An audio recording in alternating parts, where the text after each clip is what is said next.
చెట్లు నరకుడు రేవంత్ రెడ్డి వంతు, చెట్లు పెట్టుడు రామయ్య వంతు. చెట్లు పెట్టి అడవులను పెంచిన రామయ్యకు ఇలా రేవంత్ రెడ్డి గారు సంతాపం చెప్తుండు.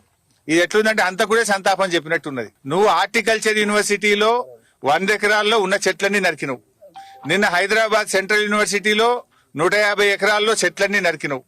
ఇవాళ సుప్రీంకోర్టు మొట్టికాయలేసింది, నీకు హైకోర్టు మొట్టికాయలేసింది. కేంద్రంకెళ్ళి పర్యావరణ శాఖ అధికారులు వచ్చి ఇవాళ చాలా మంది అధికారులు నీ పుణ్యమాన్ని బలయ్యే పరిస్థితి పడ్డది. ఇవాళ చాలా మంది నువ్వు చేసిన ఆగమాగం పనులకు, నీ తొందరపాటుకు ఇవాళ ఐఏఎస్ అధికారులు, ఐఎఫ్ఎస్ అధికారులు, ఐపీఎస్ అధికారులు బలైపోయే పరిస్థితి వచ్చింది.